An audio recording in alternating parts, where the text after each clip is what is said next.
Let's see, hang on, let me see how this is working.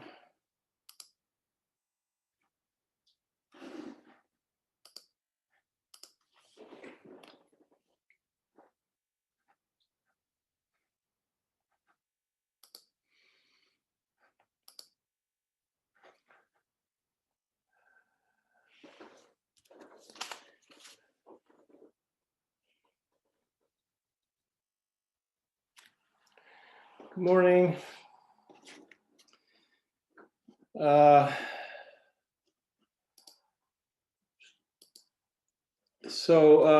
This morning, I'd like to talk about the Mountains and Rivers Sutra, which is a writing by Ehe Dogen, and it's one of the 93 essays that he wrote in the Shobogenzo. And so we don't have time to appreciate the whole essay, so I'm just going to read the first part.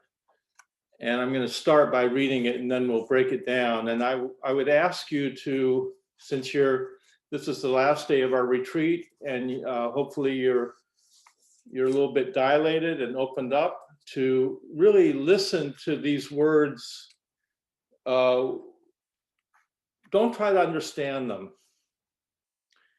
Let them flow through you like poetry, and just enjoy the beauty of the expression of these words without trying to figure out what they mean. And then we'll come back and talk about it.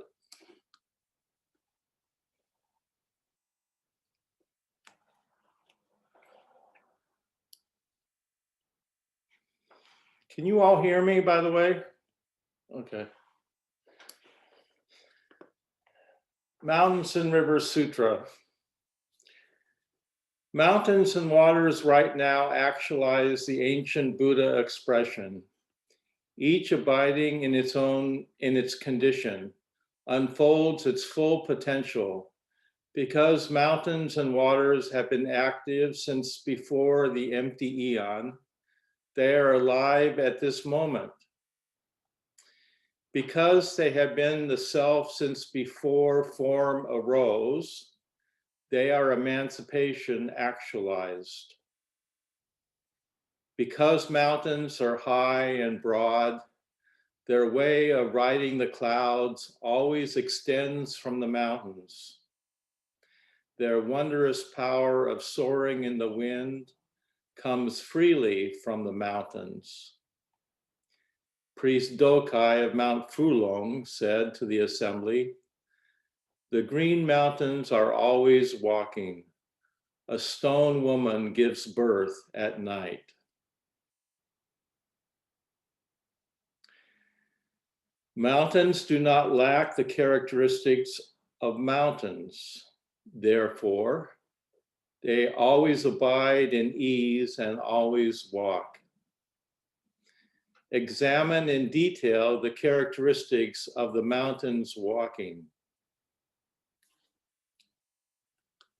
Mountains walking is just like human walking. Accordingly, do not doubt mountains walking, even though it does not look the same as human walking. The Buddha ancestors' words point to walking. This is fundamental understanding. Penetrate these words. Because green mountains walk, they are permanent.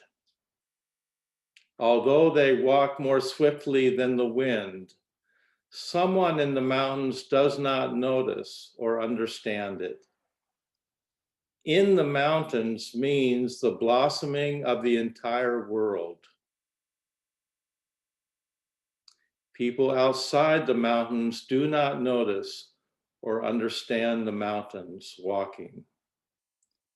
Those without eyes to see mountains cannot notice, understand, see, or hear this reality. If you doubt mountains walking, You do not know your own walking. It is not that you do not walk, but that you do not know or understand your own walking. Since you do not know your own walking, you should fully know the Green Mountains walking. Green mountains are neither sentient nor insentient. You are neither sentient nor insentient. At this moment, you cannot doubt the Green Mountains walking.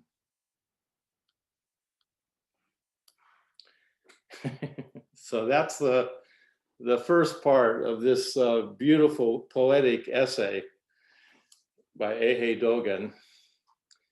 And his language is very peculiar. And if you try to understand it, you'll probably be somewhat frustrated. So we're going to go back and go through and appreciate this passage together. Now this says Mountains and Rivers Sutra. This is not a sutra. When we speak of sutras in our traditions or suttas, we're speaking about the collected words of Buddha, the founder of Buddhism, and they're written down in sutras, but this is not a sutra.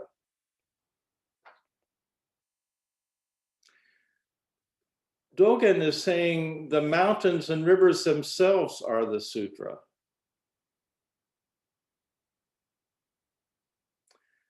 The word sutra means thread.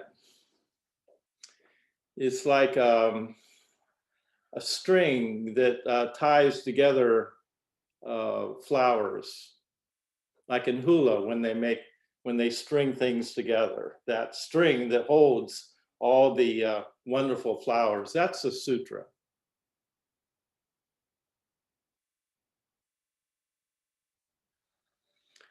The sutra is not outside of ourselves.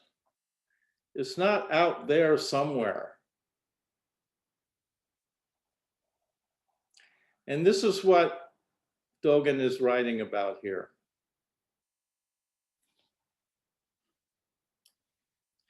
He's writing about this sutra, your sutra, my sutra.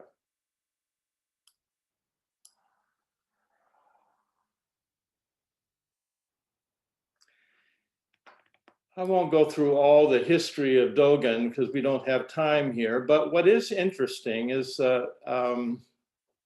he spent a lot of time at Eiheiji practicing, and Eiheiji Monastery is located in a very beautiful area of Japan with very magnificent mountains, and Dogen loved these mountains.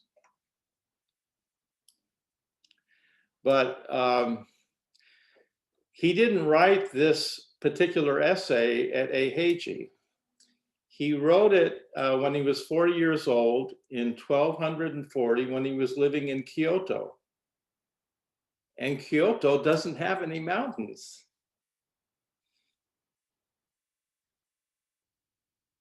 So he wasn't writing about a specific mountain. And those of us, some of us live in Chicago in the Midwest, which is flat as a pancake. So we can appreciate this too, because we also don't have any mountains here in Chicago. We have Chicago Tower, but it's not the same. Or maybe it is.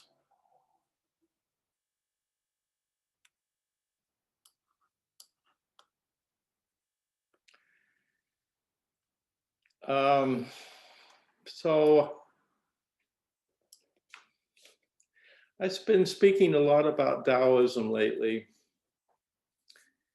And one of the reasons why I really appreciate Taoism is because it has this large cosmology and view of the world. It's a spiritual ecology, if you will.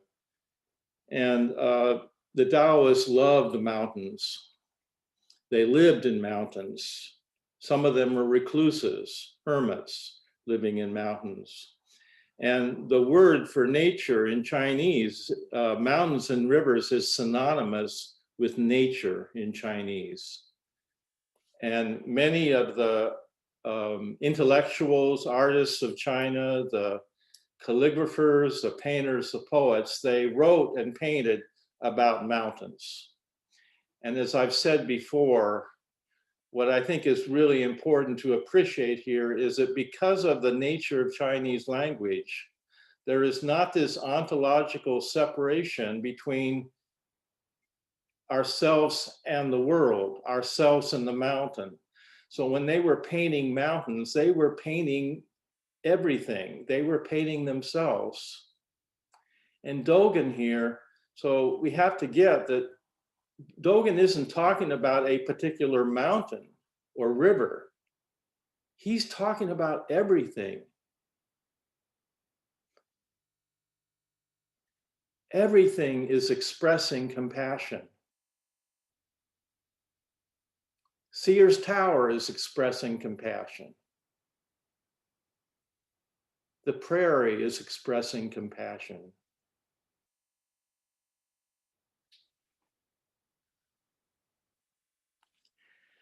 And in order to kind of appreciate this, we have to sort of step outside of our own particular point of view. We're all conditioned. We all have our particular karmic consciousness that is limiting in many ways. And what our practice is here to do is to help us go beyond our conditioning in that way so that we can see a larger view of who we are and what our world is. And this is so important right now because our world is not well. And when our world is sick, then we're sick too. And it's this, the global warming is as much a spiritual problem as it is anything else. It's all interconnected. So the environment is connected with social injustice as well. But if we really viewed our world as sacred, it would not be sick like this. So part of our problem is it's a spiritual crisis. We can't just fix it with technology. We have to have this view of our world as ourselves, as sacred, and to see the beauty and the mystery of it. And what Dogen is writing about here is how everything is expressing Buddha nature. Everything is expressing the compassion of Buddha. So he uses mountains and rivers as a metaphor. So there's an earlier poem by a Song dynasty poet, Sudong Bo, who lived in a mountain hermitage high on a mountain, and he wrote the following poem, and Dogen surely must have been familiar with it when he wrote this essay. The sound of the stream is his long, broad tongue, the mountain his immaculate body.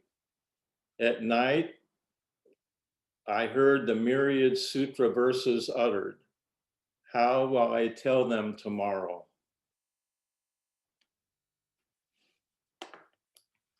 How will I communicate this to others? It's the same kind of experience Shakyamuni Buddha had when he was enlightened. He sat and then he had this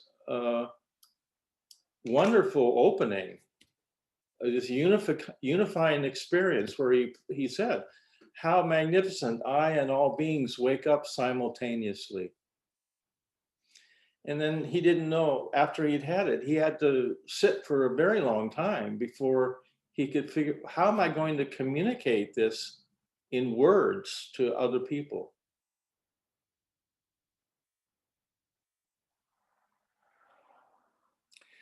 We have another saying from our tradition about mountains, which goes like this. When I first began to practice, mountains were mountains, rivers were rivers. as I trained, mountains were not mountains. Rivers were not rivers. Now that I am established in the way, mountains are once more mountains, and rivers are once again rivers. So there's three parts to this saying we could appreciate. In the first part of this, mountains are mountains and rivers are rivers, we see the world as separate from ourselves. We are a subject and there is an object out there that we see. And there is this ontological division, if you will, between subject and object. And that is our conditioning, and that is the source of our suffering as well. That we view ourselves as separate from others, as separate from the world, as separate from each other.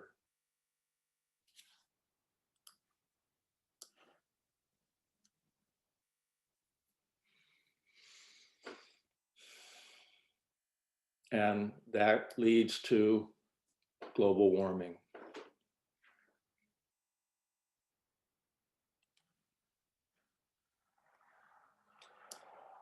Then we take up a contemplative practice of some kind. Doesn't have to be Buddhist.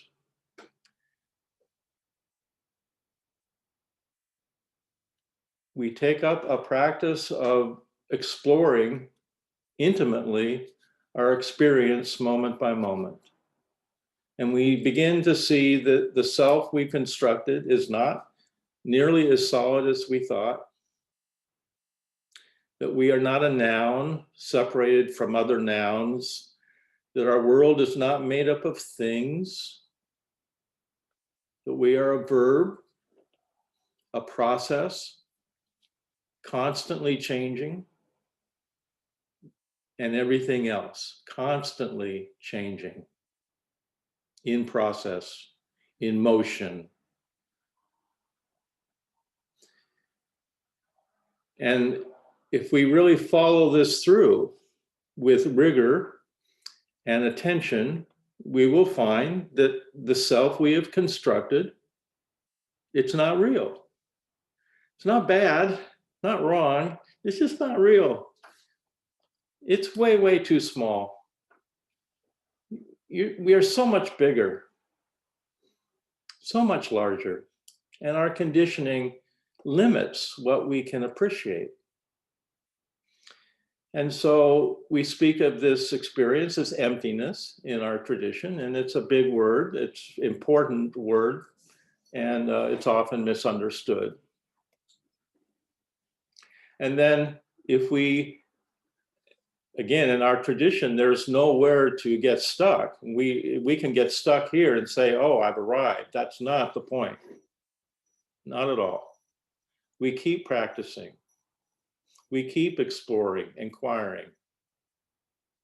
We keep letting go. And then we return back into the world. We come back. We have to come back. Compassion is calling us to come back. We must come back. We come back down off the mountain. And we return to our daily lives, our communities, our families.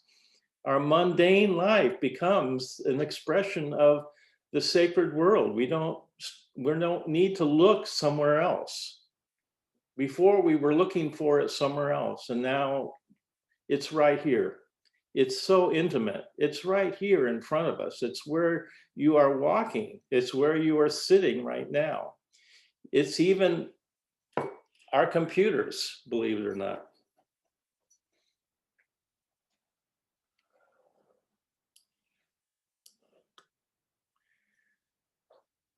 So let me come back and read just the opening lines, and then, let's see, hang on a minute. No. So one of the things that's interesting is that we are conditioned and we have particular points of view. And there's a story from, it's from India. It's told, you probably have heard this. It's a group of blind men who have never come across an elephant before. So they are presented with an elephant, and each of them touches a different part of the elephant. And as they touch whatever part of the elephant they're touching, each of them is learning and conceptualizing what that part of the elephant is. But each blind man is feeling a different part of the elephant's body. So each of them has a different view of what the elephant is. And isn't this what our lives are like in many ways? Isn't this what it's like to live in the social media world that we're living in right now? The bubble that's created by social media? It's really scary to consider the possibility that we're all living in our own Truman Show. That's a scary thought. And it seems to be happening. So it is imperative for the health of ourselves, for our community, for our planet, for our world, that we wake up. That we wake up from that particular bubble we have all created and see the mountains and rivers walking. The mountains and rivers actualized.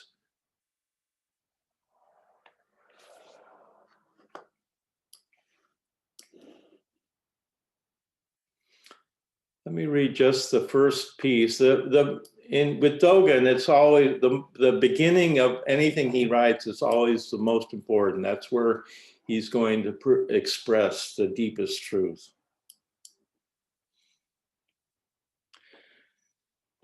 Mountains and waters right now actualize the ancient Buddha expression. Each abiding in its condition unfolds its full potential. Because mountains and waters have been active since before the empty eon, they are alive at this moment. Because they have been the self since before form arose, they are emancipation actualized. So if we just took this, we could spend the rest of our time just appreciating those words right there.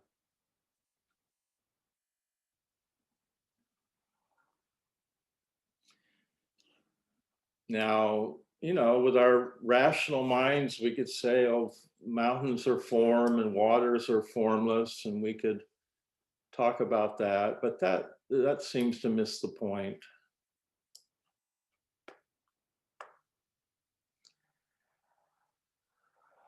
We think of mountains as solid, but they're changing slowly, but they do change. They have landslides, and trees die and fall over, trees get burnt. Sometimes mountains erupt as volcanoes. So they're not quite as solid as we think. And water can take many forms: steam, vapors, clouds, ice, dew. And yet, over hundreds of thousands of years, this water can wear away hard rocks and create a Grand Canyon.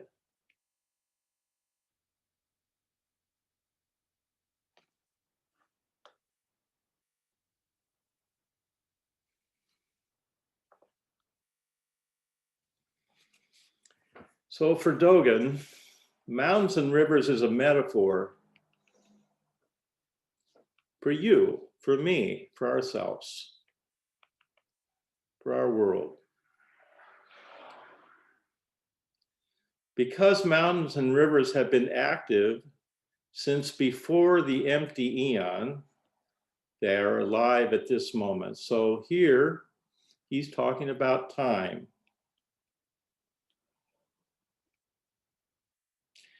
And it's an empty eon. So this is an amount of time that's so large we can't even measure it. Time that we can't measure. And then he says, because they have been the self since before form arose, they are emancipation and realization. Now he's talking about space. He's saying that mountains and rivers, like the Tao, exist outside of time and space, and each of us do as well. It's only our conditioning, our karmic consciousness that limits us from realizing this.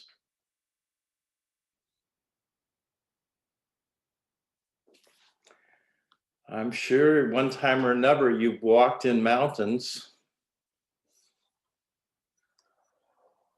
and experienced a sense of largeness beyond space and time.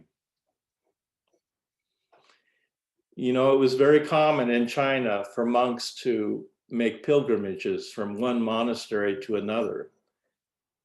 They didn't always just sequester in a monastery. They liked to wander in the mountains and go on pilgrimages.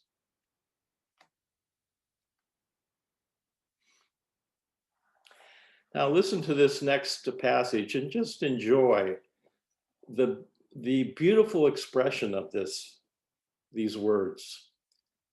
Because mountains are high and broad, their way of riding the clouds always extends from the mountains. Their wondrous power of soaring in the wind comes freely from the mountains.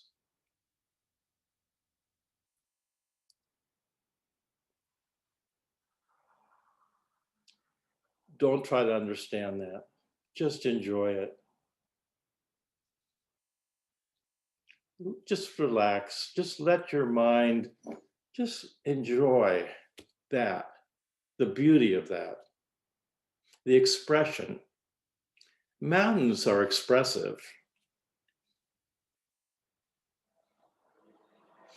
And then he comes to the next section, which is a koan, we could say. I mean, this whole thing is a koan. But here he says, Priest Dokai of Mount Furong said to the assembly, the green mountains are always walking. A stone woman gives birth to a child at night.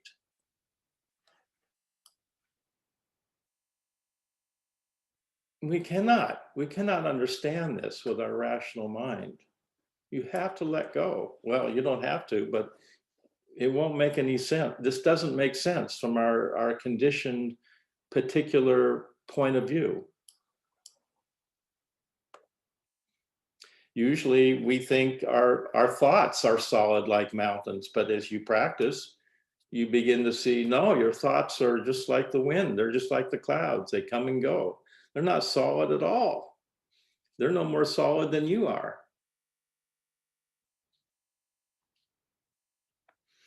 If you really see this, then you can realize mountains walking. You can realize your own walking. Dogen wants us to realize our own walking. The green mountains are constantly walking. And then there is this mysterious stone woman giving birth to a child in the night.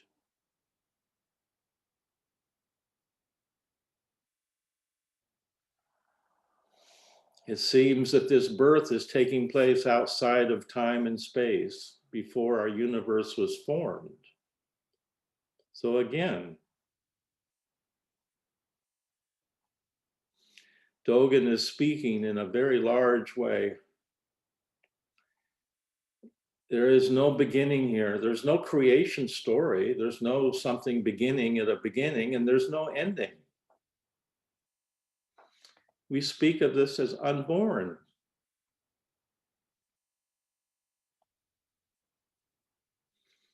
And then this birth is happening at night. This is so mysterious.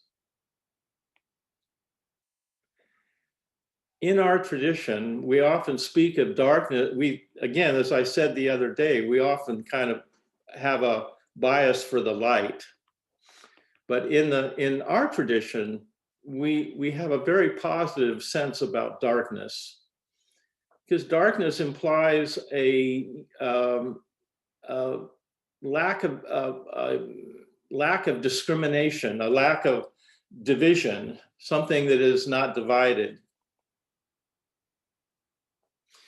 something undifferentiated, something that hasn't yet been pulled apart or separated, something that's not dualistic. So it's a positive thing.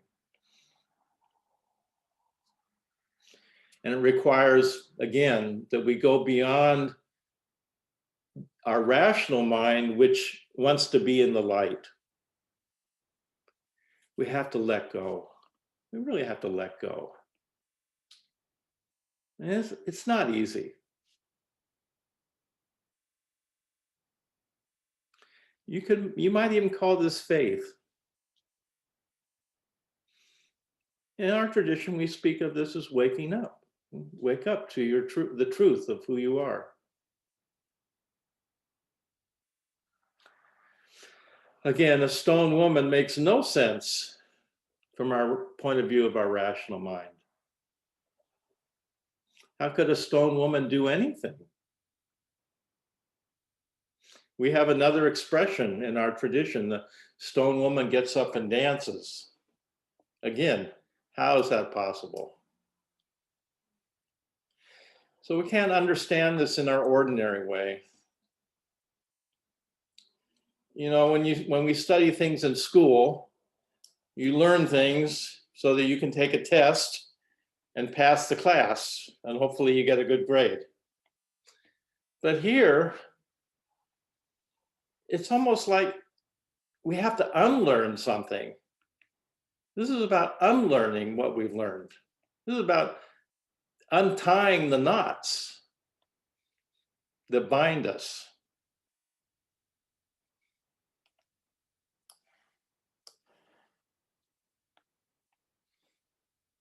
When you think of mountains, you think of particular qualities. Mountains are high, they have a certain color, certain shape.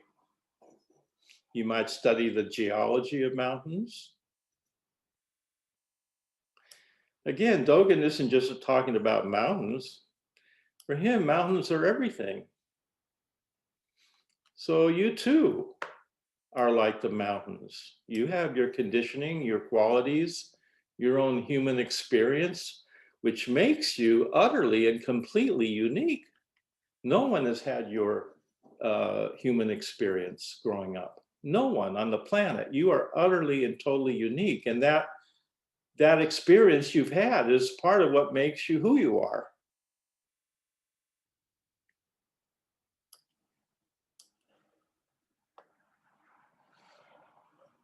And then Dogen goes on and says, mountains always abide at ease and always walk.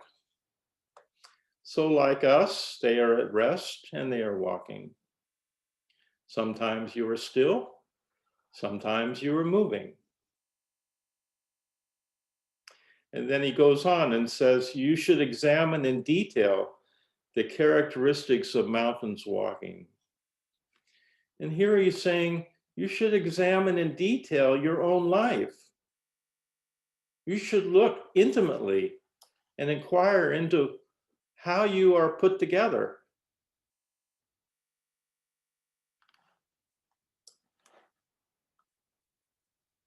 Isn't this what we're doing in this retreat? Isn't it what we're all doing? Isn't it wonderful? Sitting still, working with our own busy minds, all kinds of things come up, emotions. And don't you find over time doing this practice that you feel your heart opening and feel more spacious and at ease?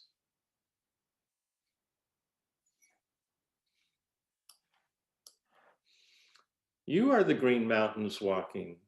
You are the green mountains at rest.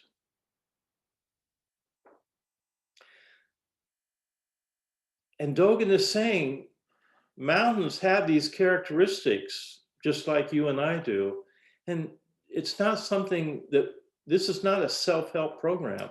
There's nothing to be improved here.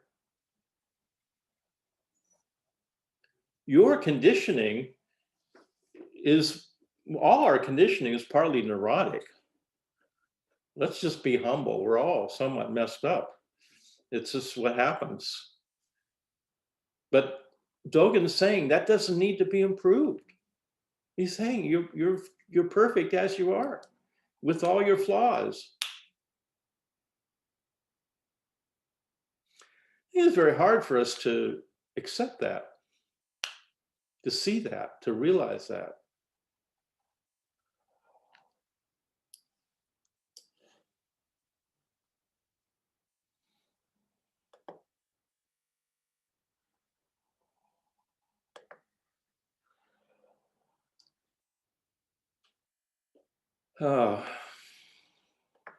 Mountains do not lack the characteristic of mountains. Therefore, do not doubt mountains walking, even though it does not look the same as human walking. The Buddha ancestors' words point to walking. This is fundamental understanding.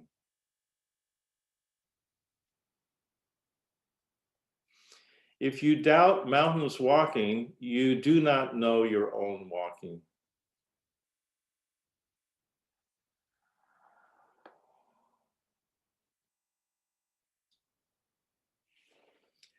So there's a last piece I'd like to get here, and then we could have some discussion. There's a lot, really this last piece in this, I think, is really interesting, and we could unpack it quite a bit. Where he says, green mountains are neither sentient nor insentient. You are neither sentient nor insentient. At this moment, you cannot doubt the green mountains walking.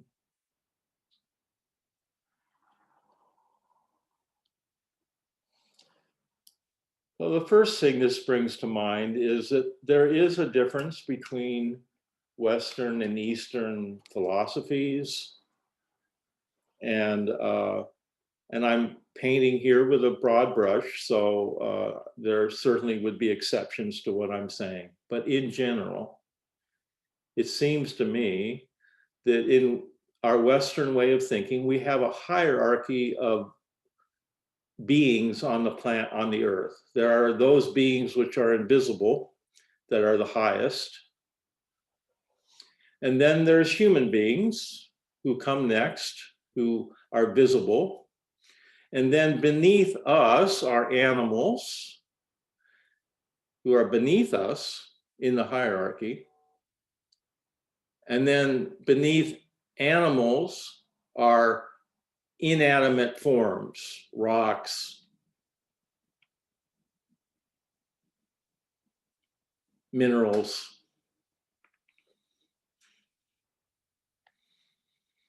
And those are the lowest in the hierarchy.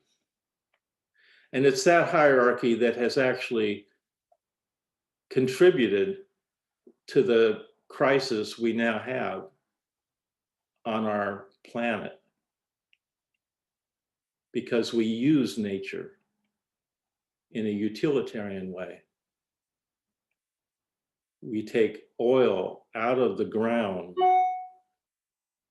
that shouldn't be taken out.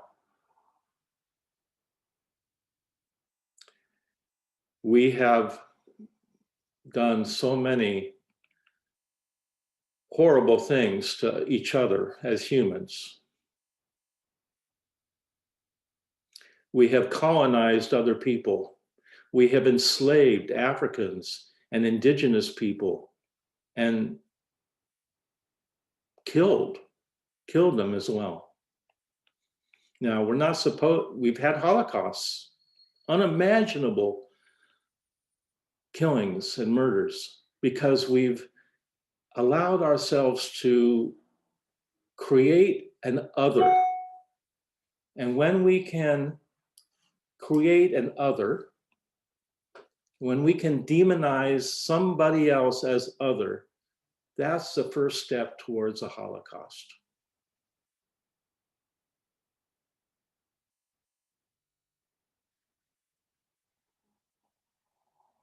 It's sobering. This is sobering, what we do to each other. So let's compare this to China or to Taoism, where there isn't this ontological separation between self and other, and there doesn't seem to be this kind of hierarchy. In fact, if you look at Chinese landscape paintings, usually, if there's any people in the landscape at all, they're quite small in the vastness of the mountains. And so in Taoism, there is this sense that man is part of nature. He's not above nature in any way whatsoever. He's part of nature. And the greatest wisdom is to be in accord with the Tao, to be in accord with the way. This seems to make so much sense. And it's a spiritual ecology. It's an empirical one as well. It's not particularly religious, which is interesting to me. Now, I do want to point out that there's two kinds of Taoism that existed in China and still exist today. And the Taoism I'm speaking about here is the philosophical Taoism. There was a later, after in early Chinese history, the Taoism we're speaking about here is philosophical Taoism. And then later, there was a religious Taoism that developed, which was more, it's kind of like a folk religion that was concerned with magic and long life and things like that. And we're not speaking about that Taoism. We're speaking about the philosophical Taoism here.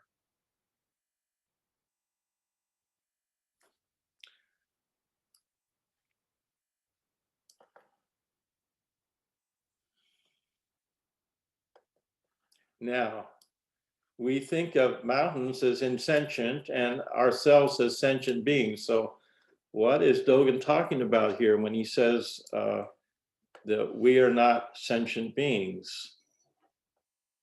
Well, you know, we're just made up of stuff. I mean, we have blood and water. We're mostly water. Blood, bones, pus, really messy stuff. If you just broke down our body, it would be just stuff.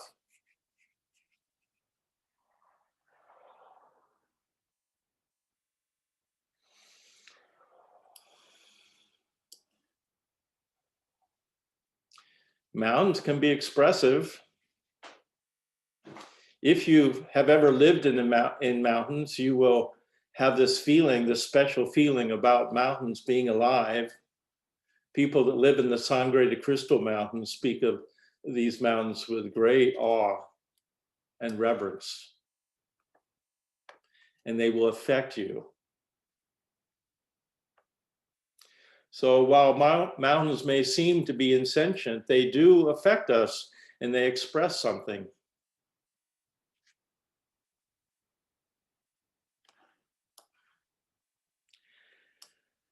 So that's what I wanted to talk about today, and leave a little time for discussion. But I love this writing by Dogen, and I think I love it because I can't understand it, and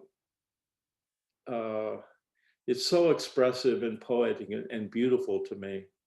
And I think we need this kind of beauty in our world, and we need.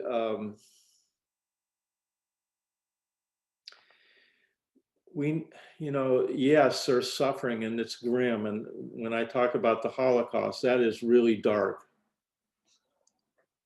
And yet, we are capable of so much love and compassion and spirit as human beings as well. And so I think if we really take spirituality seriously, if we take our own wakefulness seriously and practice and examine and question who we are and what our world is, we will come into accord with the Tao in a way that we can begin to heal the very deep wounds that divide us, constantly divide us. And it's so important to do that now on all levels, there's so many levels of healing that need to take place. So I will leave it there and open it up. We have time for some discussion.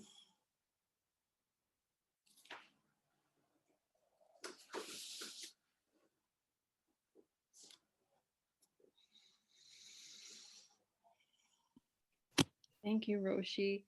This is such a beautiful, this is one of my favorite fascicles of Dogen.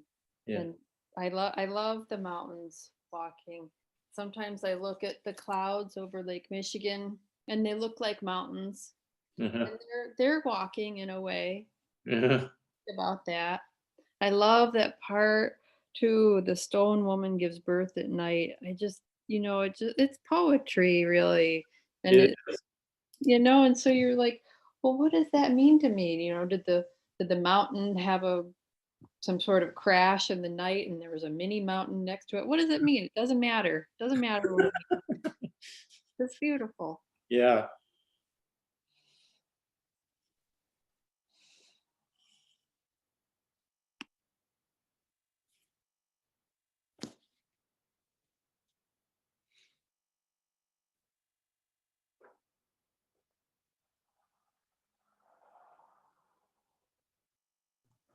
Oh, Roshi, you knocked it out of the park.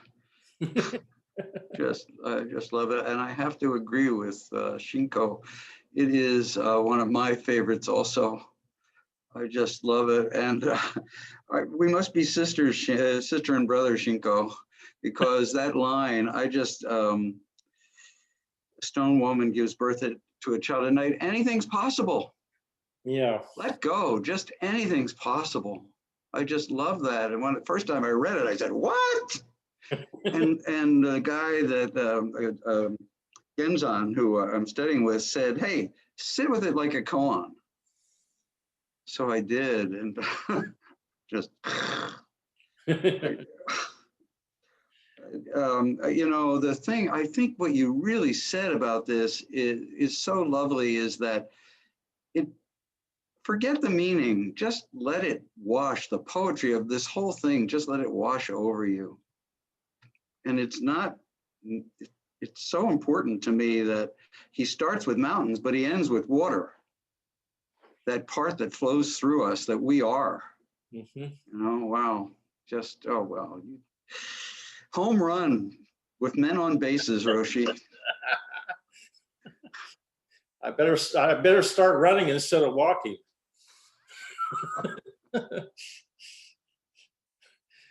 The Cubs.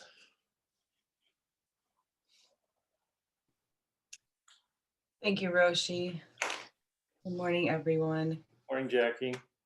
Sensei, good morning. Yeah, I the washing over when you were reading, and how you kind of invited us to not try to make sense of something that just isn't going to necessarily, and how I struggle with that. And I felt that I wanted just something that I could grasp, a takeaway, instead of, bringing in. And the thing about the stone woman giving birth, it just, for me, the metaphor, happened upon me, just being stoic, being fixed. And you said in another talk, and I think Sensei hit on this too, that, being enlightened, already being good, already, what I naturally am is going to flow through me and out of me and around me, as stoic as I fearfully am, or as hardened You know, I am still birthing compassion, and I am still birthing life and goodness and kindness. And yeah, it was just the whole mountains, and it was just very expansive and lovely. Appreciate it. Thank you, Jackie. You know, it's interesting about faith because we often associate faith with certainty, or that you should have certainty. If you don't have faith, you don't have enough certainty. But in our tradition, we say the more you doubt, the stronger your faith, which is not a particularly a conventional way of thinking about this, but I think this is being able to drop our need to know as a kind of faith in something, to have faith in something larger than my self-identity is, I think, the sense of faith that we have in our own tradition. And faith in not knowing, faith that the world will come to me, that the universe will provide if I just let go. Maizumi Roshi used to always tell me this. He'd say, Joshin, if you just trust the Dharma, it will provide. And I never knew what he was talking about, but yeah, trust your own true nature, trust what is true, trust the Dharma, trust the sun is rising every morning, no matter how awful our world is, the sun is magnificent and the source of all life. And even if you're having a bad day, I always say this, and the sun is rising, you don't say, that's a bad sun today. You just don't say that. You know, who's ever said that's a bad sun? I don't like the sun this morning. You don't say that. So our world is already sacred, absolutely sacred and magical all the way through. And we just miss it all the time. We miss it because we're caught up in, and just, so practice allows us to open and see the beautiful sacred nature of this blue marble floating in space that we're living on. And again, just have a larger story about who you are. Yeah.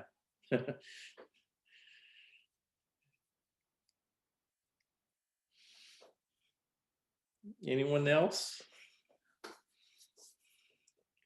Sensei? So we lived on the slopes of a very huge mountain for about 12 years, Mauna Kea. Yeah. And I kind of felt like sometimes, you know, like a flea on the back of a huge being. And the colors at sunset on the mountain, Yeah. was so incredible. I mean, it was like a living entity, just absolutely beautiful. Yes. It was like a sentient being in that way. And I always remember looking at that Mauna Kea, you know, we lived on the slope and it looks so far away and small when you look at it. And then you start hiking up the thing, say, oh, I can get to the top there. No way, it's much larger. When you're in the mountain, it's much larger. And Dogen is also saying that we can be in the mountain or we're outside of it. If we're in the mountain, we see. But if we're outside looking in, then we miss that. Yeah, for me, it was very much a sentient being. Uh-huh. It had a different sense of time is all. Yeah. Yeah. Yeah, your father went hunting all over that mountain. Yes, he did. And loved it. I know he did. When we first got to Hawaii, he took us out hunting one day. Remember that? He took us out with the dogs. He put us in the back of the car with the dogs. And we're going all over these rough lava rocks, bouncing up and down.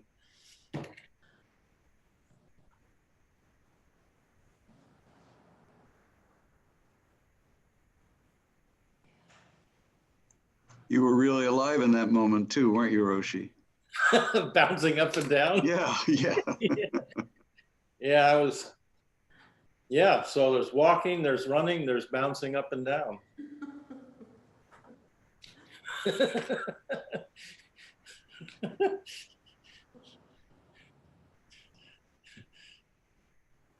Oh man, June's father could tell a good story though. Oh man.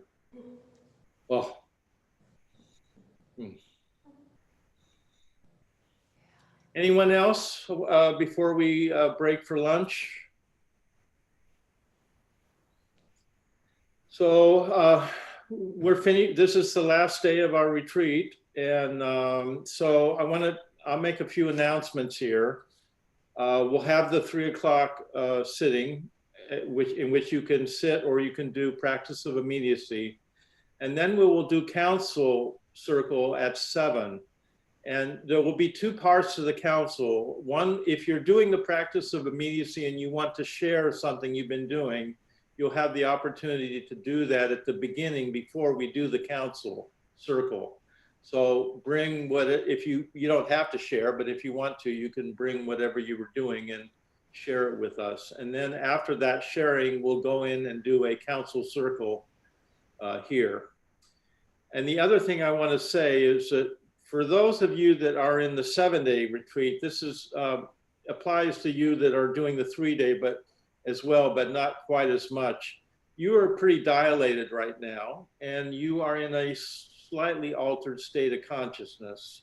You may not even be aware of that, but you are. And so it's important that you transition out of this retreat so that you're safe. It's really important that you be safe. And so I always say this at the end of retreats, if you're in a household with other people at this point, and you've been very good about following all the rules of the sesshin and not talking or looking around and containing your energy and all that, at this point, I would suggest you begin to let go of that, to start talking when it feels appropriate, and to find a way to come back into your ordinary life that's natural.